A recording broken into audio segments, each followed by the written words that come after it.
Hey guys, tonight we wake up in a cottage so cold, your nose might actually be the first casualty. The kind of morning where the walls sweat frost and your breath hangs midair like a ghost that hasn't yet decided to haunt anything. Welcome to the warm and snuggly world of medieval peasant life in winter, where heated flooring means the family pig is snoring next to your feet. You shuffle out from under a patchwork of scratchy wool, rough-spun linen, and, if you're lucky, a stolen fur or two. Your mattress is a lumpy sack of straw that pokes through like it's mad at you. The blanket smells faintly of onions, goats, and thyme. You've got a headache from the smoky air, but no one mentions that because headaches are as common as bread. Or, well, the lack of it. So, before you get comfortable, take a moment to like the video and subscribe. But only if you genuinely enjoy what I do here. Let me know in the comments where you're listening from and what time it is right now. Now, dim the lights, maybe turn on a fan for that soft background hum, and let's ease into tonight's journey together. You stretch your legs and realize your toes feel like little rocks at the end of your body. No socks, of course, not unless your grandmother died and left you hers. You wrap your woolen shawl tighter and sit up, bumping your head on a low beam because, naturally, the ceiling is only slightly taller than a grown goose. Outside, it's still pitch black. Sunlight isn't expected for at least another hour, and the thin window, more oiled parchment than glass, glows like a forgotten lantern. The family rooster is confused again, crowing too early because he's also cold and done with this nonsense. Your morning begins the same way it always does in winter, by trying to start a fire. You kneel by the hearth, a shallow stone square that's seen more ashes than actual flames.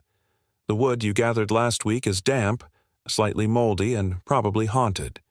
You strike flint against steel with numb fingers, cursing under your breath because you're not allowed to curse out loud, not since the local priest told you your soul could catch fire faster than your hearth if you keep that up. Eventually, blessedly, a flicker catches, and you nurse it like a baby bird. A little smoke, a few sparks, and soon, something resembling warmth seeps into the room. The dog shifts in the corner, sighs deeply, and goes back to pretending it's not freezing. You fumble with a wooden bowl of yesterday's barley mash, now stiff as roof shingles, a few bites, maybe a sliver of onion if it's a feast day. On very special mornings there might be a crust of cheese, or something pretending to be cheese that probably once saw a cow. Historians still argue whether most peasants ate breakfast regularly or simply skipped it and waited for the main meal after midday. But, judging by your stomach's loud complaints, you're firmly in the pro-breakfast camp, even if it tastes like sadness and grit. As you chew slowly in front of the fire, trying to absorb its minimal heat into your bones, you consider the day ahead. Outside, the world is a frozen painting. White frost covers the fields, the well's handle glistens with ice, and smoke curls lazily from the distant roofs of other homes, like sleepy dragons exhaling after a long nap. You remember the time your cousin dared to sleep in the barn because the pig kept kicking him in the spine. He woke up with frost on his eyebrows and a firm respect for swine body heat. Ever since then, he's been more than willing to spoon the family goat. There's no rushing in the mornings. Everything takes longer in the cold. Dressing, walking, even thinking. It's like your brain's wearing mittens too. You take a moment to wrap your feet in cloth strips, a poor man's sock, tying them tightly and praying the rats haven't eaten holes in the corners. Then you stand, joints cracking like old wood, and grab the crooked wooden door. It sticks, of course. Frost does that. You shoulder it open and greet the outside with a face that says, "This again?" The wind meets you with equal enthusiasm, cutting straight through your layers like a judgmental ghost. You breathe in the scent of winter, smoke, damp earth, and faintly rotting straw, a mix only a medieval nose could appreciate. You spot your neighbor trudging out of her house in a similar onion-layered fashion, her eyes barely visible between her hood and scarf. She nods. You nod. No one speaks. Too cold. You both know the unspoken rule. Warmth is not to be wasted on words. And so begins your morning ritual. A blend of frostbite, fire coaxing, and food that could double as building material. It's grim, it's relentless, and somehow, it's cozy in its own brutal way. Remember that scratchy blanket you kicked off last night? Yeah, you'll be begging for it by sundown. But for now, the day starts, and, like your ancestors before you, you soldier on with frost in your beard and probably a few pieces of straw in your underwear. Because medieval peasant life isn't about thriving, it's about surviving, with a little help from onion poultices, sheep-based bed warmers, and a healthy dose of denial. The fire behind you now sputters along on its own, giving just enough heat to keep the frost from reclaiming the house, but not enough to toast a toe. You step outside, clutching a worn wicker basket, and crunch across the frost-bitten yard. Even the chickens look offended by the cold, puffed up like disgruntled little marshmallows. One of them squawks in dismay as you scatter some feed, likely frozen pebbles in disguise. You're heading for the well, or, more accurately, the block of ancient glacial hostility pretending to be a water source. The well's crank is stiff, its rope brittle, and the bucket groans like it's about to file a complaint.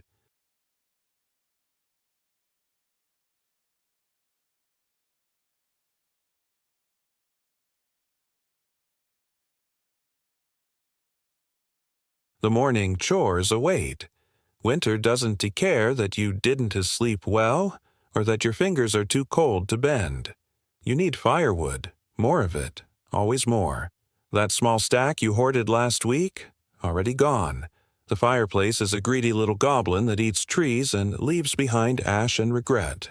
You venture toward the forest edge, boots crunching, breath clouding around your face like a cheap halo.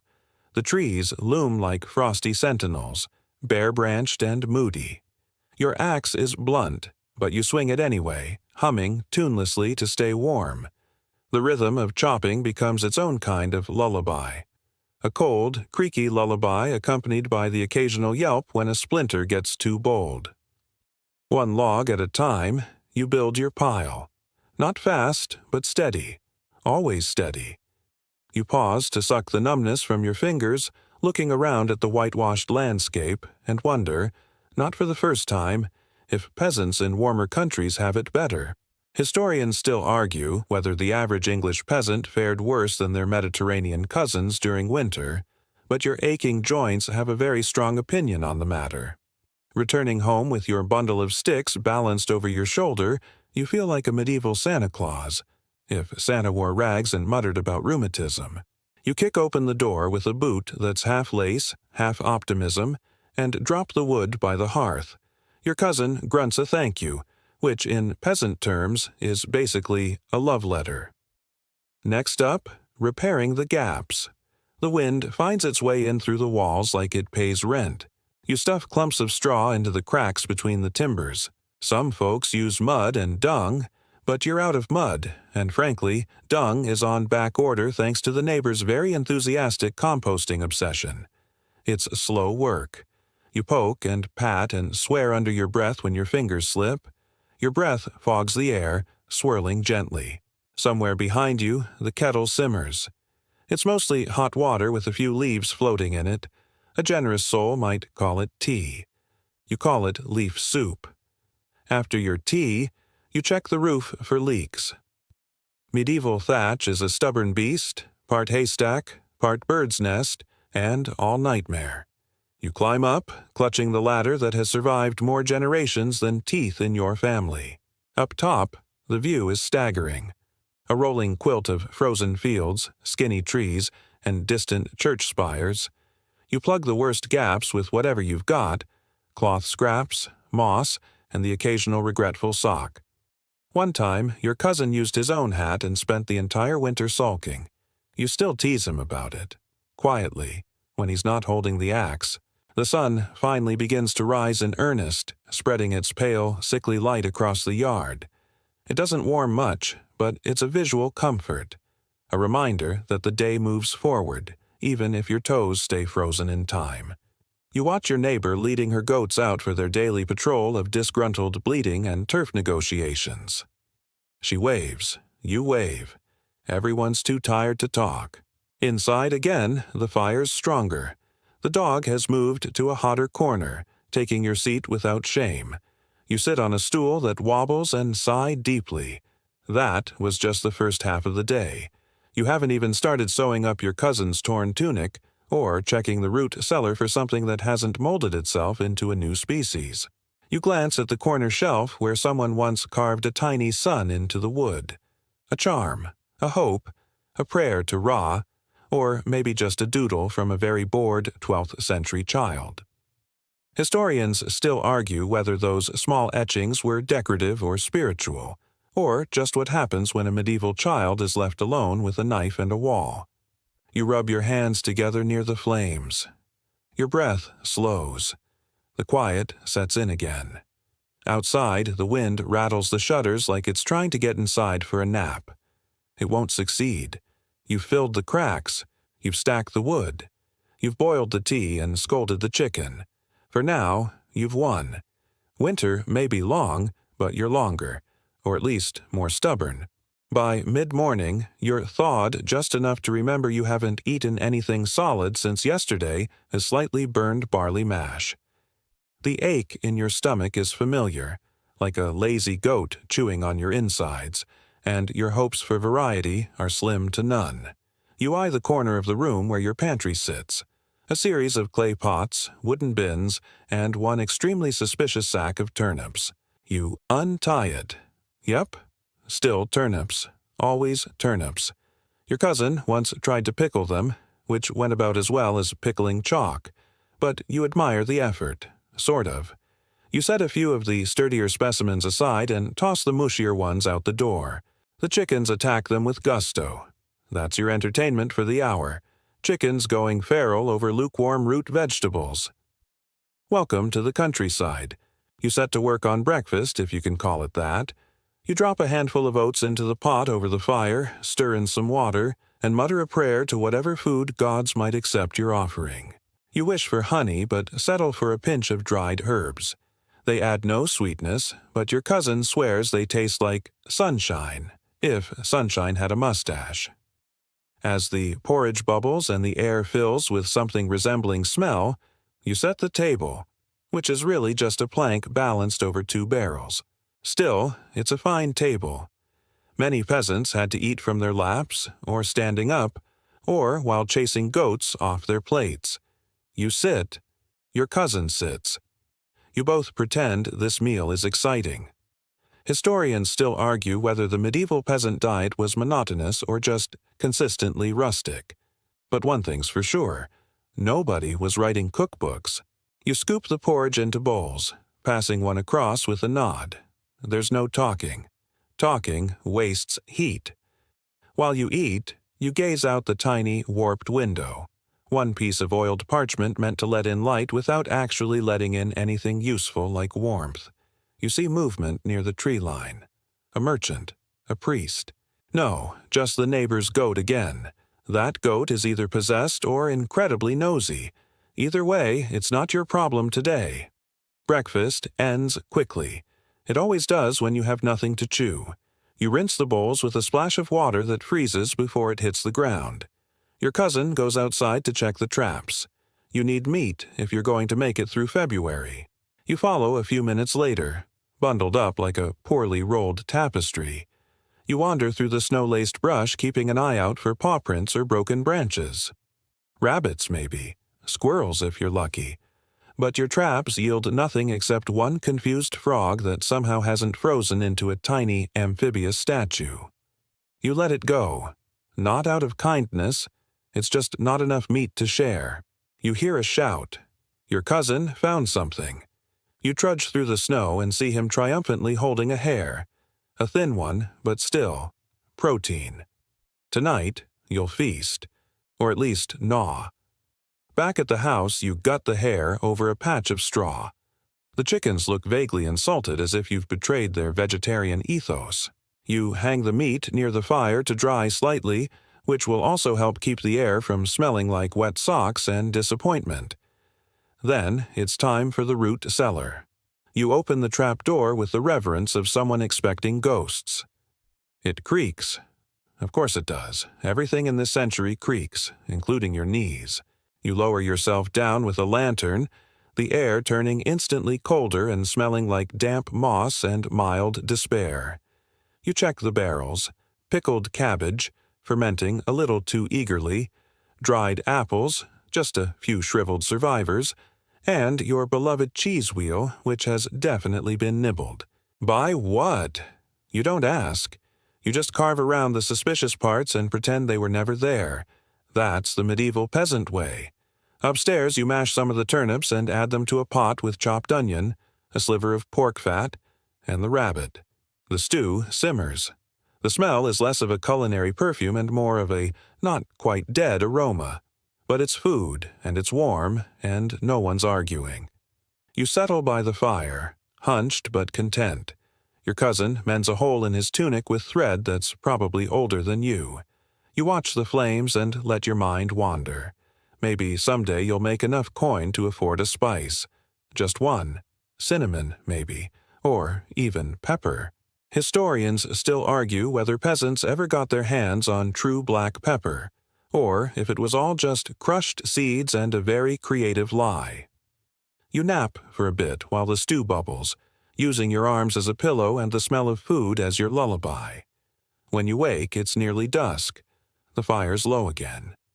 Everything in this house demands constant feeding: fire, mouths, animals, and your cousin's endless need for new socks. Dinner comes quietly. You slurp your stew and let it warm your throat, your belly, your thoughts. The meat is tough. The turnip is dominant. The onion does its best.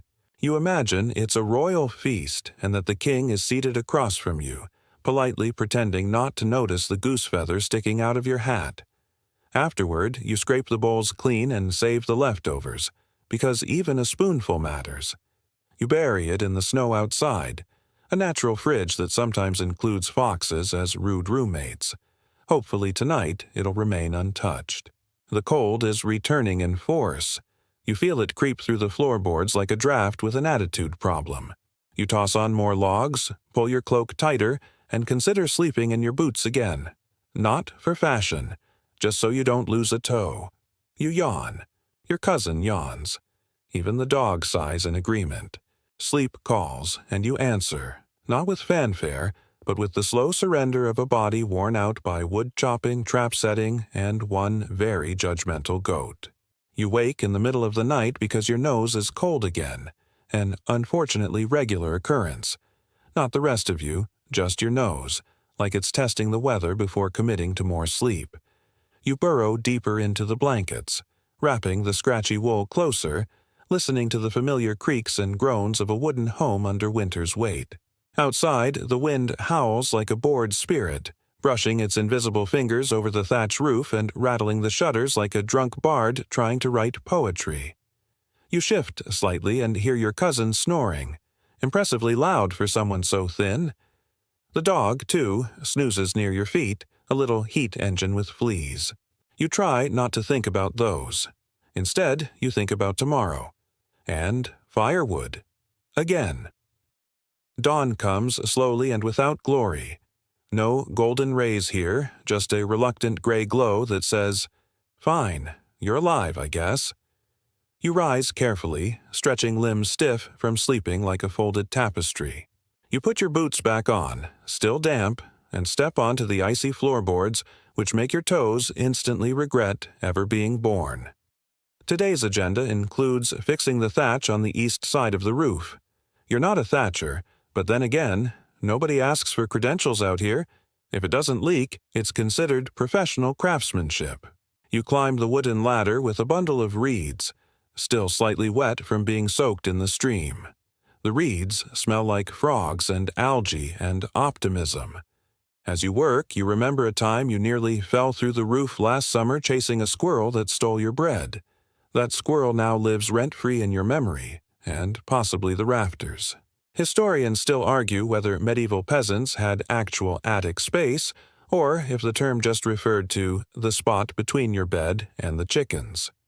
The roof patched, you pause to enjoy the view, not because it's beautiful, but because it's the only part of your life more than 6 feet above the ground. You see smoke curling from neighboring chimneys, tiny dots of villagers going about their tasks, and one brave child kicking frozen dung like it's a prized football. You nod in respect. That's community spirit. You climb down and head to the shed. It's really just a leaning collection of boards, held together by hope and several species of moss. Inside, you dig through old tools, some rusted, some mysterious. One might have belonged to your great-uncle, or possibly to a passing Viking. You sharpen the axe on a stone wheel, spitting occasionally to keep the blade from overheating. It's an ancient technique that feels vaguely unsanitary but effective. Your cousin joins you for the chopping. It's not a chore, really. It's a ceremony.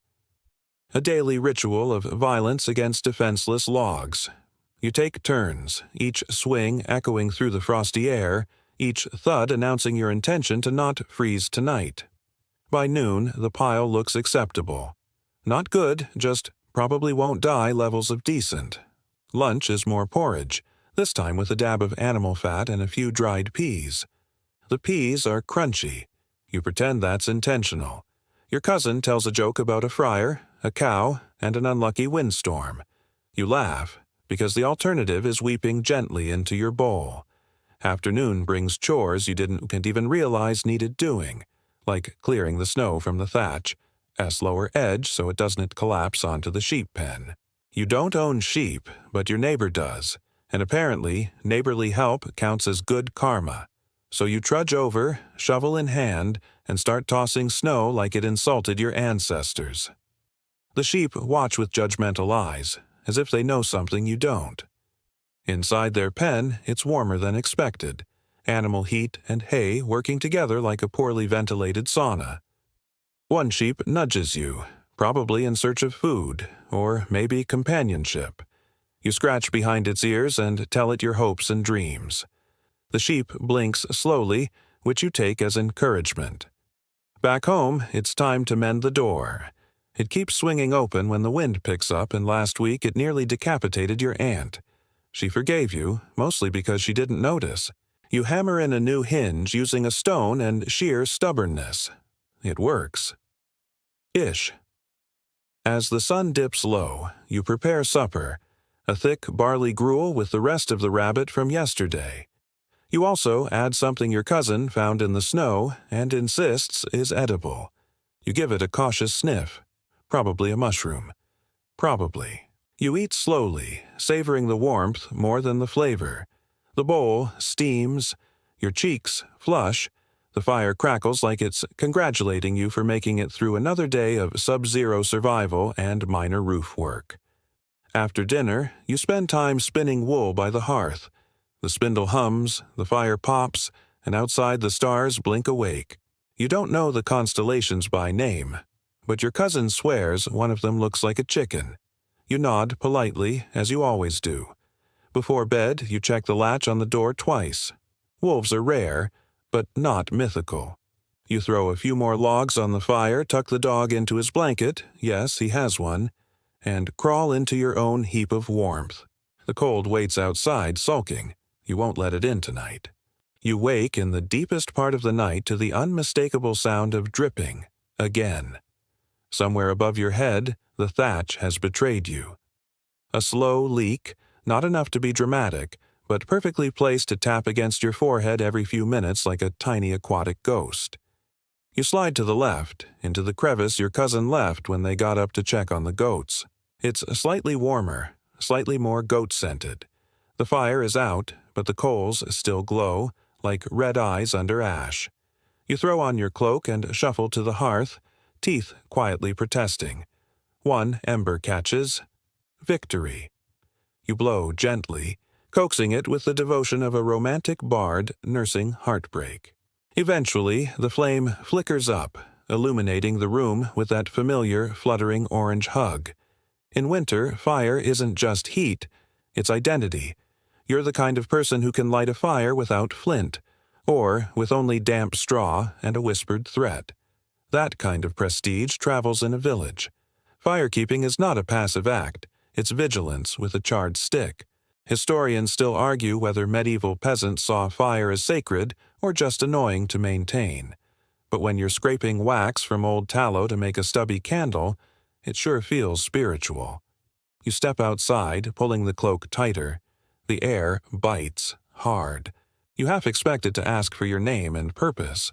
Your breath fogs into dragon puffs, and the ground crunches beneath your boots like old bread crusts. You check the animal pens. The goats are sleeping, snuggled against one another like furry sacks of stubbornness. One chicken stares at you like it's keeping score. Probably is. Back indoors, you glance at the candle you've been hoarding for special occasions. It's uneven, squat, and smells like something between old socks and burnt soup. But it lights. You set it near the makeshift writing board. Not that you can read or write, not exactly, but you like to pretend. You've seen the local priest's scrolls, all loops and mystery. You draw swirls in the soot instead. Feels productive. Mid-morning means warming tasks. You volunteer for latrine duty, not because you enjoy it, obviously, but because it's outside and uphill, and movement generates heat. You walk the path with a bucket in hand and resignation in your soul. The snow crunches in rhythms now, like a song only peasants know. Step, squish, breath, mutter. The communal latrine is exactly as romantic as you'd expect. A few planks, a view of the woods, and the unmistakable scent of shared humanity. You clear the snow around it and shovel sawdust inside like a medieval sanitation engineer. You hum while working. Something cheery. Something that distracts you from the fact that your nose hairs are freezing. When you return, the household is bustling. Well, bustling-ish. Your aunt is boiling turnip peels and muttering about spirits in the walls. Your cousin is braiding straw into foot pads. Makeshift insoles meant to keep toes from resigning completely. You offer to help. She nods, handing you a handful of straw and a darning needle. You jab your finger immediately because of course you do. The straw is stiff and smells vaguely of barn, but as your hands move, you realize this is basically ancient peasant origami. You finish one pad and slip it into your boot. It's lumpy, but warm. Surprisingly satisfying. You imagine a guild of strawfoot artisans. Their crest would be a boot surrounded by wheat. They'd charge extra if your feet were particularly noble. Around noon, the village bell rings faintly across the snow-covered fields. Not for a feast, no. It means it's time to check the stores. Winter ration audits, a local tradition so thrilling, it hasn't inspired a single bard in centuries. Still, everyone takes part. You follow the others to the storage hut, stomping the snow off your boots before entering like it's a chapel. Inside, sacks of barley, a few wheels of hard cheese, dried apples, 2 questionable-looking sausages, and a mysterious jar labeled only with a skull drawing. No one touches the jar. It has a reputation. Legend says it was fermented by accident and hasn't stopped bubbling since. You count, weigh, sniff, poke, and rearrange. Your cousin insists she can stretch the cheese for 2 more weeks. Your aunt disagrees. A minor debate ensues, resolved when the dog sneezes directly onto the remaining sausage. That ends the meeting. Back home, you help patch more clothing. Everyone has a pile of winter things with at least 3 holes. You flip a sock inside out, marveling at the sheer persistence of cold air to find every tiny opening. You try darning. It ends up looking like a failed spider-attempted embroidery, but it'll hold for a few more days. Hopefully. Later, you make a game out of gathering snow for water. Fill one pot with fresh powder, set it near the hearth, watch it melt into the medieval equivalent of tap water. Your cousin bets how many scoops it takes to make a full cup. You both guess wrong. Snow, it turns out, is mostly lies. As night creeps in again, your fingers ache from the cold. The fire roars anew, and everyone huddles near it like worshippers before an unpredictable god. You toast a scrap of bread. It falls in. You debate rescuing it. The dog beats you to it. He looks smug the rest of the evening. You read shadows on the walls as if they're stories. A flickering night, a dancing owl, a monster made of spoons. You drift in and out of the stories you make up in your head. Some peasants believe dreams are messages from ancestors. You believe yours are just your brain giving dinner a second opinion. And as the fire settles into a steady purr and your straw footpads finally stop shifting, you find yourself strangely grateful for one thing. You still can't feel your nose. But the rest of you? Surprisingly warm. You wake to the gentle rhythmic sound of the dog licking its own foot, which would be fine if said dog weren't doing it directly into your ear. You groan softly, shove the mud aside, and roll over to face the wall. The wall is marginally warmer than the rest of the room, thanks to a passing sunbeam that managed to sneak in through the shutter slats. It's a rare luxury, natural light in winter. The morning routine is well underway. Someone is stirring porridge with the kind of concentration usually reserved for complicated spells. You sit up and stretch, your joints protesting like rusty hinges. You reach for your boots, still stuffed with straw and warm stones from last night. They've retained a whisper of heat, not enough to celebrate, but enough to make you sigh with something like gratitude. This morning, your main job is mending fences. Not metaphorical ones, though there was a minor argument last night over whether Cousin Edric cheated during dice, but actual fences, the kind that keep sheep in and thieves out. You step into the brittle air, breath frosting like a witch's exhale. The ground crackles with each step. Your fingers go numb by the time you reach the first bent post. Winter damage has made the wood brittle, warped by freeze and thaw. You hammer it back into place using a rock you've named Sir Whack-a-Lot. Humor helps. You know the routine. Check each post, patch with straw or clay, curse at the wind, repeat. Some villagers use dung mixed with straw to fill gaps. Natural insulation, they call it. You call it smells like Tuesday. A neighbor trudges by, waving with the solemnity of a funeral procession. She's hauling a bundle of firewood on her back. You offer a nod. The silent camaraderie of survival is better than small talk when your breath feels like breaking glass. By midday, your reward is a lukewarm bowl of nettle soup. It tastes slightly like metal and regret, but it's food. You dip a crust of bread into the greenish liquid and try not to imagine what else is floating in it. Someone makes a joke about witch's tea, and you laugh, though historians still argue whether nettles were a staple of peasant cuisine or a last resort. You lean toward the latter. After all, if nettles were delicious, the nobility would have stolen the recipe centuries ago. The fire crackles again, this time fueled by peat blocks. Peat is the earth's slow-burn candle, compressed decay that smells faintly of moss and ancestral disappointment. You toss a new block on and marvel at how something so unassuming can fight the cold so effectively. Later, you and your cousin repair the thatch roof. This involves climbing a rickety ladder and wedging dried reeds between old ones like medieval Jenga. It's precarious, itchy work, and you're not entirely convinced it's waterproof. But it's what you've got. You wedge the final bundle in place just as a gust of wind tries to toss you into the goose pen. You cling to the ladder, mutter a few choice blessings, and descend with dignity, or as much as one can muster while covered in reed dust and bird poop. Back inside, the old man who tells stories is holding court again. He's in the corner, near the fire, wrapped in 3 cloaks and a mystery. He talks about winters past, about the great freeze of '08. You're not sure which '08, but he says it like everyone should remember.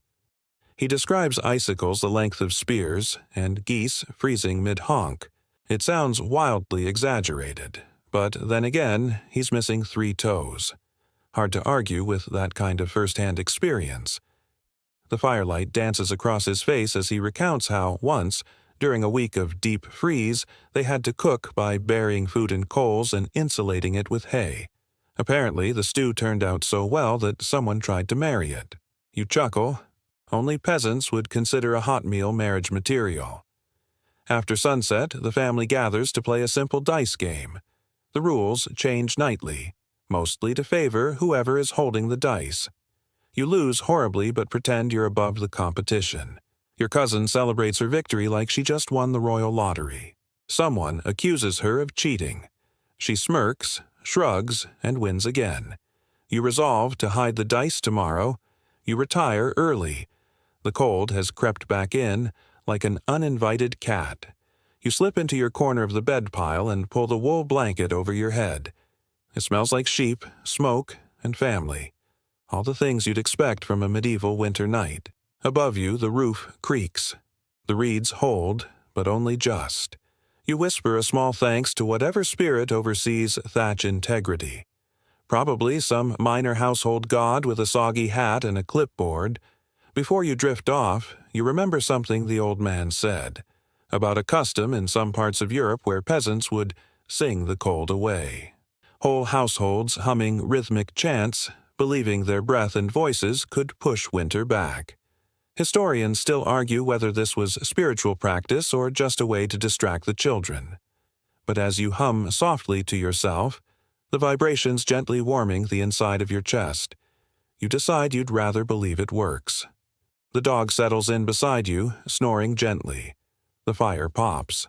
Outside, the wind howls like it's been insulted. But inside it's almost bearable, almost comfortable, almost warm. You wake to the pungent smell of boiled cabbage and damp wool. It's barely dawn, but already someone's elbows are in your ribs and the dog has claimed your foot as a pillow. You stretch carefully to avoid smacking anyone in the face, though, honestly, if it's your uncle again, he probably deserves it. There's frost on the inside of the shutter slats. Yes, inside. A particularly delightful detail that your bones are sure to comment on all day. The morning plan? Laundry. Yes, laundry in winter. It's not glamorous, it's not fun, and it's definitely not warm. But peasant linen waits for no one. You haul a bundle of clothing, stiff with days of sweat, soot, and the faint whiff of turnip, toward the village stream. Your breath fogs the air in front of you like dragon smoke, and your fingers already tingle in protest. Once there, you join a few other villagers, all equally thrilled. You roll up your sleeves and plunge your hands into the water, which is so cold it feels hot. That confusing kind of pain. Someone nearby mutters a prayer to Saint Hannah, the patron saint of washerwomen. You quietly add a plea of your own, something along the lines of, "Let me survive this without frostbitten fingers or accidental soul separation." There's a method to this madness. Soak, scrub with lye soap, which smells faintly like punishment. Slap it against rocks, rinse, wring, repeat. You squint as the sun weakly climbs over the tree line, casting everything in a pale gray yellow. It's beautiful in a bleak sort of way. The clothes make a heavy, frozen plop as you stack them beside you, ready for the drying rack, which of course is just a long branch stuck between two trees. Very state-of-the-art. On the way back, you pass the blacksmith's forge. A thin spiral of smoke rises into the cold air, and for a moment you consider lingering, just to feel the heat. But you've got chores. That endless, magical word that peasant life revolves around. Chores that, if you're lucky, don't involve climbing anything or talking to geese. You return to the cottage to help with one of winter CES' most peculiar rituals, the weekly straw turning. See, everyone sleeps on straw mattresses, big sacks stuffed with dried stalks, and over time, those stalks compress, shift, and sometimes grow strange odors and suspicious textures. So, once a week, the bedding is dumped, fluffed, and refilled. It's like spa day for your bed, minus the luxury and scented candles. As you empty the bedding onto the dirt floor, you catch sight of a tiny mouse. He scurries out indignantly as if to say, "Excuse you, that was my mattress too." You apologize sincerely. You've grown oddly fond of the little freeloaders. It's a sort of cohabitation arrangement. They steal crumbs, you pretend you don't notice, and everyone stays warm. The new straw is slightly damp, but it'll dry out from body heat. Probably. You add a few sprigs of dried lavender and mugwort for the smell and, supposedly, to ward off lice. Historians still argue whether these herbal additions actually helped or were more of a placebo with bonus perfume. Either way, you feel marginally cleaner, You fluff the mattress with the enthusiasm of a soggy squirrel. As the day dims, it's time to prepare for dinner. Tonight's feast, using the term very loosely, involves boiled grain, some dried peas, and an onion that's seen better centuries. It's chopped up and tossed into the pot like it is a jewel from a royal pantry. Onion, in winter, is practically currency. You half joke that you'd trade your boots for a second one. There's a funny custom you've picked up from your grandmother. Before dinner, she tosses a crumb of bread into the hearth for the kitchen spirits. You don't know whether she believes in them or just likes having an excuse to toss food at the fire.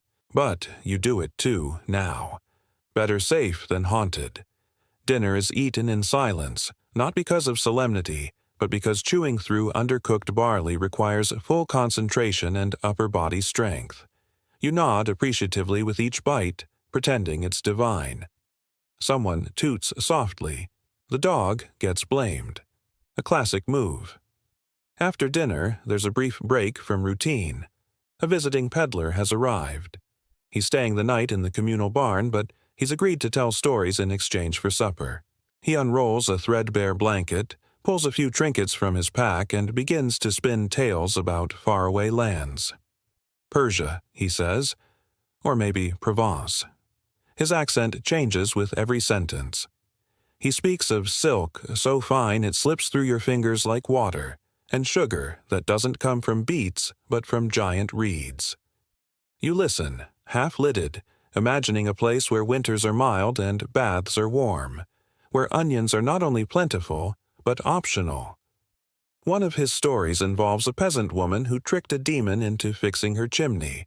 You blink slowly. The lesson is unclear, but you admire her time management. He passes around a tiny vial of perfume. Ambergris, he claims, though it smells suspiciously like goat. Still, everyone gasps with polite awe. You dab some behind your ear and pretend you are someone whose feet don't smell like cabbage water. As the peddler finishes his tales, the room softens. The fire dies down to a whisper. The children lean against parents, and the wind outside howls like it's trying to audition for a tragedy. You tuck your feet under a shared blanket and sigh. It's been a long day of laundry, straw fluffing, dubious soup, and tall tales, but as you lie back against your newly plumped bedding, you think, oddly, that you wouldn't trade it for anything, except maybe a second onion, or a clean pair of socks. It's pitch black now, and the cottage has quieted into that familiar kind of stillness, the sort where every creak of the wooden beam sounds like a whispered conspiracy. You've just managed to settle into your freshly fluffed straw bed, your feet tucked under someone else's knee, when the night shift begins. Not for you, but for the small, wriggly intruders of peasant life. First come the fleas. They are the unofficial rulers of the medieval mattress kingdom. You scratch, shuffle, and adjust the linen shirt that doubles as your pajamas. It doesn't help. Even in sleep, your body knows how to contort around bites. Everyone in the household itches in rhythm, like a chorus of tiny, exhausted violinists. Then there's the wind. Tonight, it sings through the cracks in the shutters and plays the chimney like a mournful flute. You pull the blanket tighter. It smells like smoke, sweat, and the faintest trace of chicken. Not recent chicken, mind you, but the ghost of a chicken from 2 seasons ago. Your cousin coughs once and rolls over with a groan. You drift somewhere between waking and sleep when the rooster decides to be a diva. It's not even close to dawn, but he's up and making pronouncements. You curse him lovingly under your breath. That bird has no concept of time zones or manners. Eventually, you doze off again, and in what feels like 3 blinks later, it's morning. The day begins with the classic ritual, rekindling the fire. It's your turn. You shuffle out from under the covers, groaning, every joint making a noise that sounds like someone stepping on dried twigs. You poke at the hearth with a long iron rod, fanning yesterday's embers, coaxing them to life. Your breath puffs visibly in the room, and you can almost see the cold receding as the fire wakes up with a sleepy crackle. There's no flint to spare, so getting the fire going again is an art form, part science, part begging. You blow gently, whispering encouragements like, "Come on, just a little spark. I'll give you a breadcrumb later." Eventually, a tiny flame catches, and your pride swells. Breakfast is porridge. Again. The texture varies depending on how distracted the cook was. Today, it's on the wall plaster side of the scale. You scrape the wooden bowl clean anyway. It warms your hands and your soul if you squint hard enough. After breakfast, you head outside for arguably the most treacherous task of the week, fetching water from the village well. The bucket is heavy even before you fill it, and the icy path leading there is decorated with a festive spread of frozen chicken droppings. You slip, of course. You land on your pride and also a frozen turnip. Your backside will remember this for days. At the well, a queue has already formed. Everyone greets each other with half-frozen smiles. No one speaks too loudly. It's early after all, and frostbite is a mood dampener. You lower the bucket, listening as it clunks and splashes in the shadowy depths. When it comes back up, the rope burns your hands, but you grip it tight. This water will be used for everything from drinking to washing to brewing the weak beer that doubles as hydration.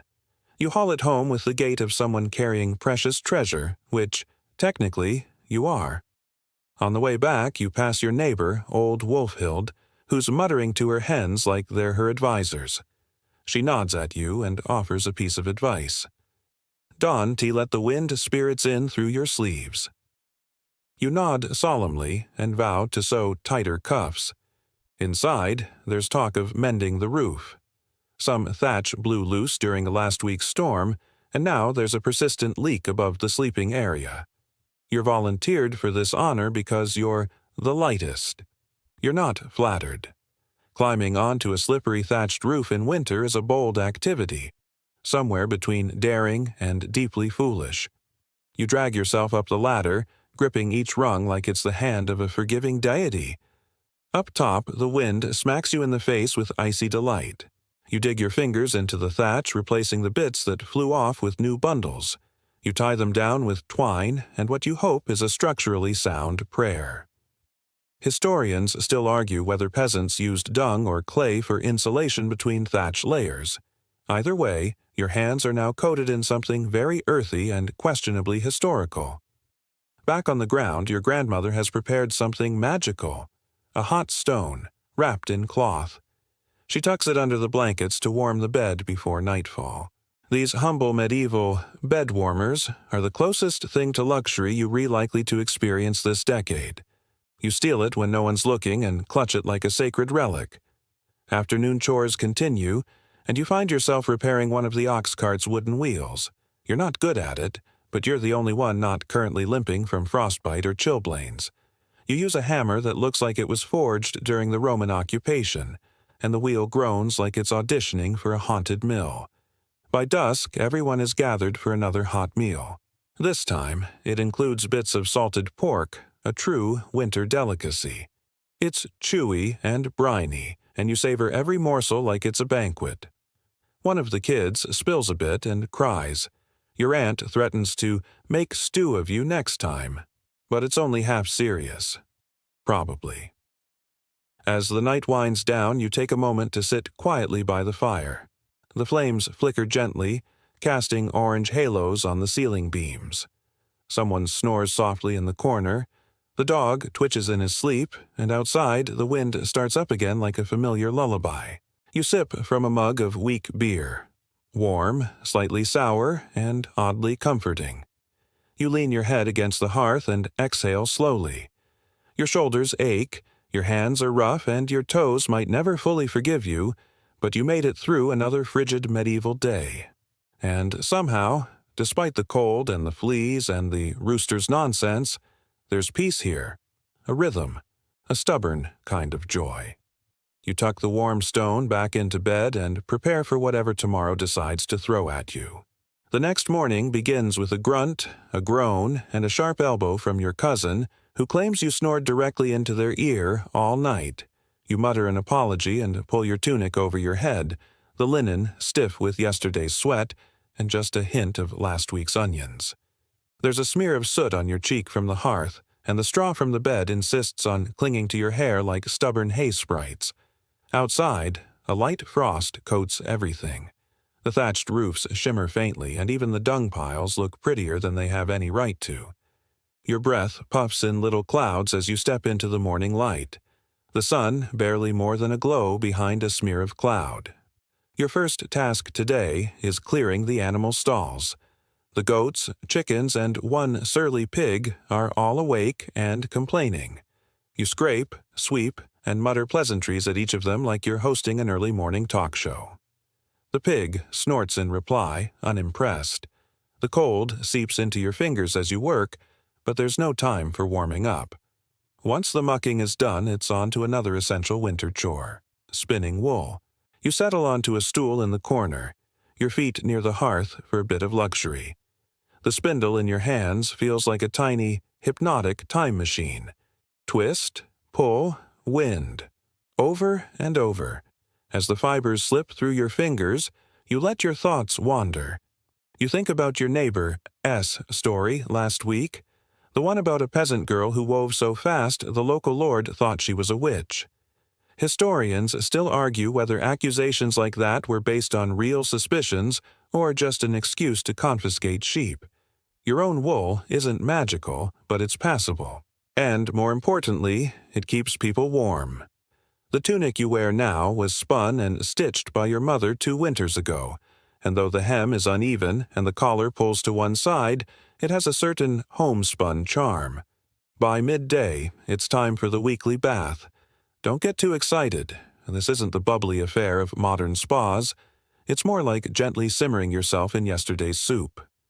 A large wooden tub is dragged near the fire, and you pour in water heated over the hearth, trying to ignore the bits of floating straw or other things. The entire family bathes in the same water, in order of social rank or slipperiness. You're somewhere in the middle. As you slide into the warm, slightly murky water, you let out a sigh that might as well be in Latin. It's the kind of sound that echoes through centuries. You scrub with a handful of rough cloth and ash soap, which smells faintly of burnt bread and regret. It doesn't lather, but it gets the job done, mostly. You emerge from the bath, pruned and pink, feeling marginally cleaner and significantly colder. A freshish shift is your reward, and you slip it over your damp skin like a knight donning armor for a battle against chill. Then comes laundry, because of course it does. You and a few others lug clothes down to the stream at the edge of the village, where the water is cold enough to inspire existential questions. You beat the garments against flat stones, each slap echoing like medieval applause. Froth rises, not from soap, but from a mixture of lie and sheer desperation. At some point, one of the other washers begins to sing, an old folk tune about a girl who turned into a goose and flew away rather than marry the local miller. You hum along. It's catchy. You mentally note that goose transformation might not be the worst option if this winter drags on. Back at the house, a visiting peddler has arrived. His cart is laden with goods from a nearby town: salt, needles, ribbons, and even a small mirror. You crowd around like moths to a candle. He tells tales as he sells, his voice theatrical, describing a faraway village where people sleep with hot bricks under their armpits. You're intrigued, slightly horrified, and deeply envious. You trade a bundle of dried herbs for a tiny jar of goose grease. It's not for cooking. It asks for rubbing on your feet and hands to keep the cold at bay. It smells faintly of despair and poultry, but you can't argue with effectiveness. Dinner that night is cabbage stew with a single sliver of bacon fat floating proudly like a ship on a sour sea. You eat it gratefully, sopping up every drop with a hunk of coarse bread. The hearth crackles nearby, and someone is telling a story again, this time about a ghost that visits only when the temperature drops below freezing. You clutch your cloak a little tighter. Later, you help repair a wooden shutter that keeps banging in the wind. The hinge has worn down, and you make do with a bit of leather and a nail that you straighten with a stone. Medieval life, after all, is 90% improvisation, 5% prayer, and 5% frostbite. As the moon rises, casting long shadows across the frozen path outside, you light the tallow candle. The flame flickers weakly, brave but anxious. Its scent is unmistakably sheepish. You use its light to check on your stash of dried apples and smoked turnips, your emergency snack supply. Still there. You sigh in relief. Finally, you slip into bed, the same lumpy straw mattress, still warm from shared bodies and the heated stone tucked by your knees. You curl up, nose buried in the collar of your tunic, and listen to the soft snoring, the creak of settling beams, and the muffled wind outside. It's cold, it's hard, but somehow, you're okay. You've learned to carve comfort from discomfort, to find rhythm in repetition, and joy in a spoonful of stew. The following day begins, as they often do, with the crowing of the world's most obnoxious rooster. You groan, turn over, and find yourself face to face with your cousin again, who see snoring with their mouth open like they trying to attract passing insects.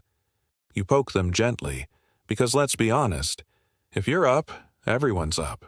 The frost has thickened. Even the window ES wooden shutter is dusted with a pale rime that crunches softly when you press against it. Outside, the ground is hard, and the water in the bucket has frozen overnight. You break through the thin layer of ice with a stick, flinch as your fingers dip in. It's the sort of cold that reaches behind your eyes and rattles them. Breakfast is a bowl of thin gruel, barely flavored, with the consistency of warm regret. You eat it anyway. Everyone does. There's no complaining, just the scrape of spoons and the occasional belch from the eldest member of the household. As you sip the last bit from the bowl, you wonder, again, why no one's figured out how to make porridge taste like honey. Your first chore today is a bit more specialized. You've been tasked with helping insulate the cottage walls. This involves shoving clumps of moss and straw into every gap between the wooden slats to keep out drafts. Your hands grow stiff with cold, and the straw scratches, but the difference in temperature is noticeable. You feel like a draft exorcist. Take that, wind. Some believe spirits can slip in through the cracks, too. One elderly neighbor swears that a particularly gusty December once brought with it a phantom dog that howled outside her door for 3 nights straight. Historians still argue whether tales like this reflect early folklore or just very bored villagers. You take a break to warm up by the hearth, sipping something that pretends to be ale. It's mostly water with a hint of fermentation, barely alcoholic but comforting in its own peasanty way. Someone tosses a few dried herbs into the fire, and the scent of thyme and old socks fills the room. For a brief moment, it almost smells like soup. The village reeve stops by shortly after, wrapped in a thick cloak and trailing a wake of cold air behind him. He's there to announce an upcoming tithe inspection. Everyone groans. This means it has time to count your chickens, literally, and make sure no one is secretly hiding extra grain. You eye your modest stash of barley and sigh. It's not that you're stingy. It's just that winter has a way of making generosity feel like a luxury. You head out to help a neighbor patch his roof. He's too old to climb the ladder himself, and you're youngish and still limber enough to risk a splintered fall. The thatch is thick with frost, and you nearly lose your footing twice, catching yourself with a colorful curse you learned from the blacksmith. While up there, you spot the fields beyond the village, pale with frost and dotted with crows. The trees are bare skeletons, the stream frozen in place like a forgotten silver ribbon. It's oddly beautiful, like a painting you might see in a monastery, if you were ever allowed inside one. Once the repairs are finished, you sit with your neighbor by the fire. He tells you about winters when the snow reached the eaves and people dug tunnels between houses. He swears by the warming power of nettle tea and waxed socks. You're not sure whether to believe him, but you nod respectfully. The elderly have seen more winters than you, after all. Back at your cottage, the family is preparing for a minor festival. It's nothing grand, just a candlelight vigil to mark the solstice. It's more an excuse to sing songs, eat slightly better food, and pretend the cold isn't slowly creeping into your bones. You help decorate with bits of ivy and dried berries, tying bundles to the beams with frayed string. Dinner is a little heartier tonight. Turnip pie with a scrap of cheese on top. It smells acceptable. You savor every bite like it's a feast. Someone uncorks a bottle of elderberry wine that's been hiding under the bed since midsummer. It's sharp, tart, and oddly fizzy. You sip it like royalty, pinky out and everything. Later, the singing begins. Soft, slow tunes passed down through generations. You don't know all the words, but you hum along anyway. Your cousin drums their fingers on a clay pot like it's a drum, adding rhythm to the melody. Even the rooster seems to approve. He doesn't interrupt. The fire burns low, and you wrap yourself in your cloak, sitting close enough to feel the warmth on your shins, but not so close as to singe your eyebrows. Again, you remember your aunt's warning. The hearth giveth warmth, and it taketh eyebrows. A bit of storytelling rounds out the evening. Your uncle tells a tale about a medieval monk who trained mice to retrieve books in the scriptorium. Historians still argue whether he was a genius, a lunatic, or simply allergic to walking. You laugh and it feels good. Warm, even. Before bed, you rub goose grease on your heels and pull on socks that are mostly holes by now. Still, they're familiar. Comforting. You tuck a warm brick, reheated on the hearth, at your feet, and sigh as the heat seeps through the wool. Outside, snow begins to fall in slow, fat flakes. You watch it from the window, each flake drifting like a lazy ghost, silent and strange. The world grows quieter with each inch. There's something sacred about snow in the dark, like a blanket for the earth. You slip into bed, already dreaming of spring, of green things and birdsong. But for now, you're content with wool, warmth, and stories. You wake to silence, a rare kind of silence that makes your ears ring. Not the usual morning ruckus of animals complaining or relatives coughing into existence, but a hush so complete it feels like the whole village is holding its breath. When you crack open the shutter, the world is white. The snow has come in earnest during the night, burying every path, covering roofs, and transforming even the most familiar dung heap into something almost poetic. You stretch, pull on your stiff boots, and brace yourself for the kind of cold that waits like a villain just outside the door. Stepping outside, your breath puffs into the air like tiny ghost dragons. The snow crunches beneath your feet in that oddly satisfying way, part resistance, part surrender. Children are already throwing snowballs with suspicious aim, and someone sledging down a hill on a stolen church pew. The parish priest will not be amused.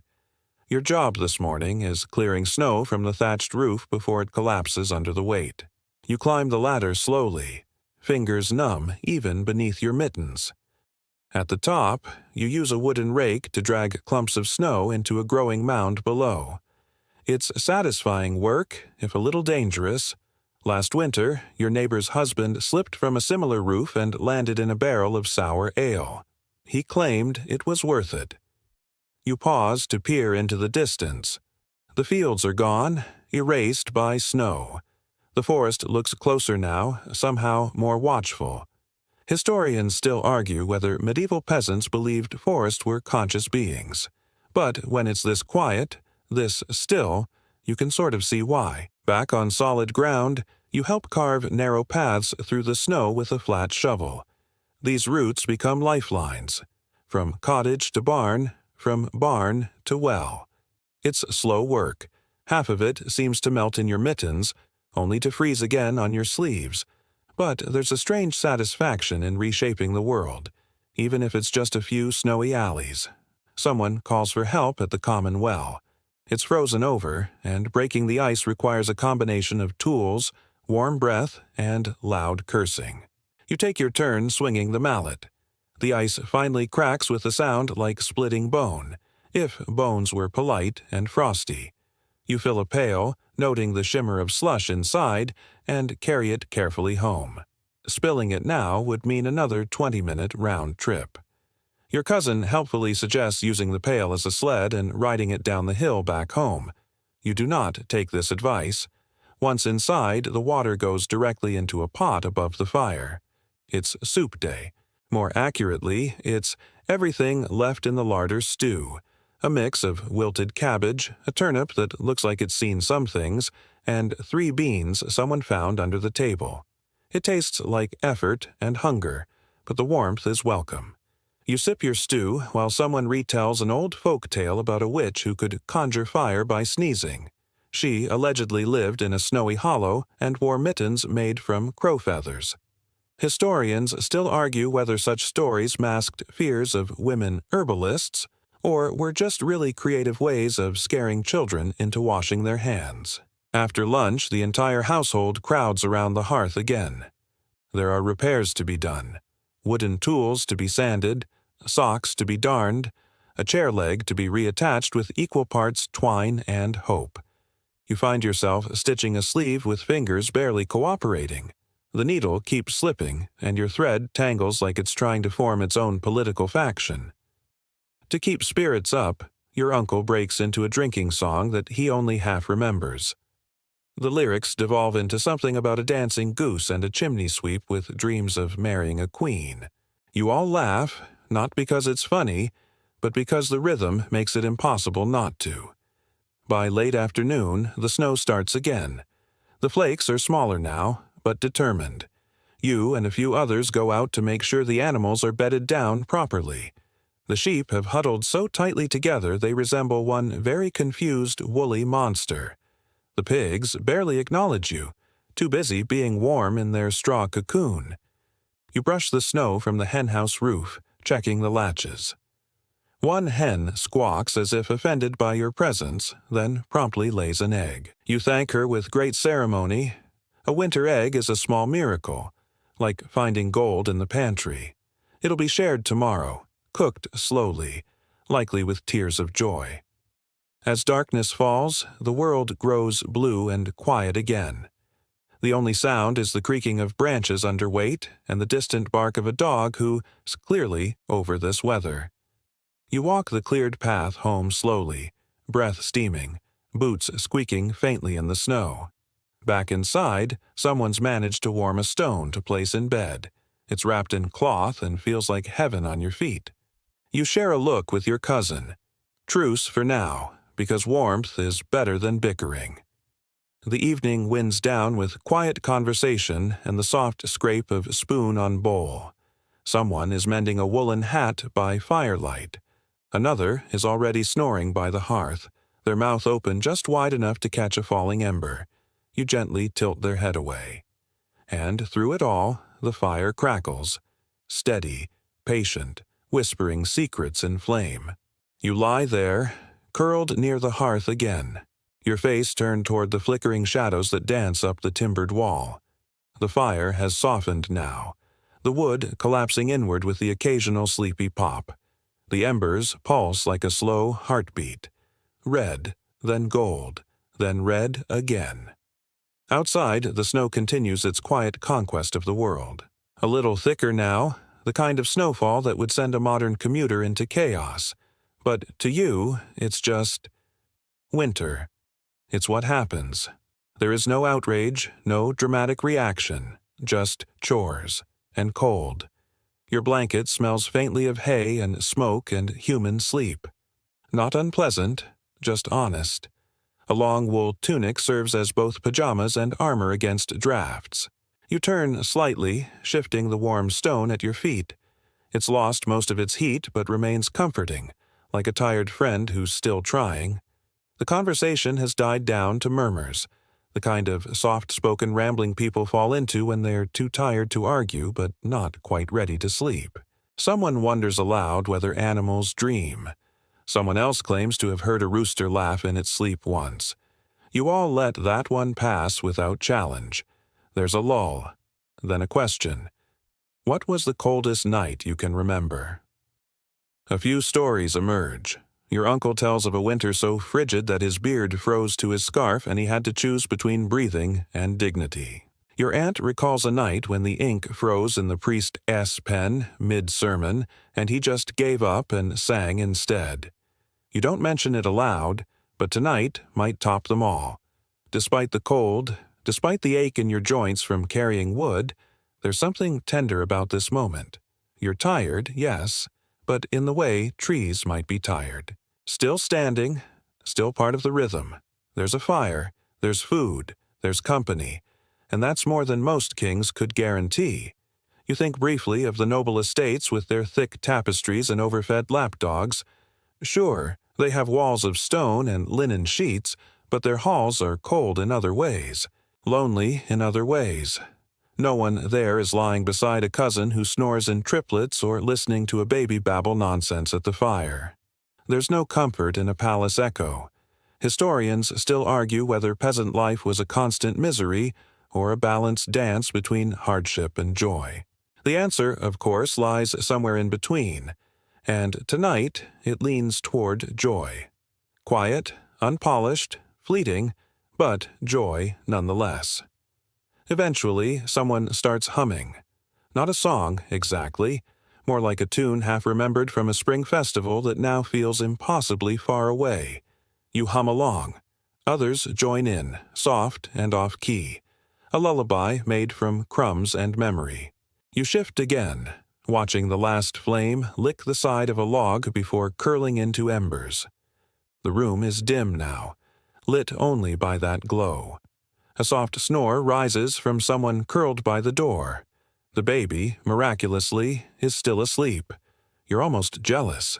The window is frosted over, but you can see enough of the outside world to know it's still snowing.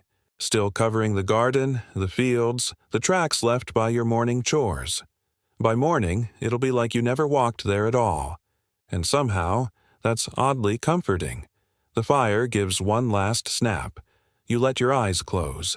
And now, as you rest there, eyes gently closed, your breath soft and steady, let the world of crackling hearths and snow-muffled steps drift away. Let the weight of your blanket mimic the heaviness of those thick woolen cloaks.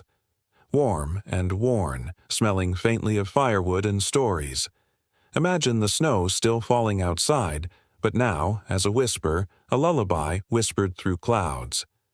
Each flake a hush, each gust a sigh. You are safe here, inside that humble cottage, tucked among cousins and animals and the quiet beat of centuries passing. The cold can stay outside tonight. It has no invitation here. Feel your limbs soften like a wooden spoon left in warm broth. Let your thoughts dissolve, not quickly, but lazily, like steam rising from a bowl of stew, curling, fading, and finally gone. The fire may be low now, but its memory lingers. You can still feel its glow behind your eyelids. A soft pulse in the dark. You don't need to remember the chores of tomorrow. You don't need to worry about frostbite or spilled pails or frozen ink. That's the magic of sleep. It asks nothing of you but surrender, and offers in return a little warmth, a little peace, and a place beyond time. So breathe deeply. Let your body become the hearth, still and quiet and softly glowing. Let your dreams wander over snow-covered paths, into warm barns, across windless hills. And when you wake, know that the world will wait for you. For now, just rest. You've done enough. Good night.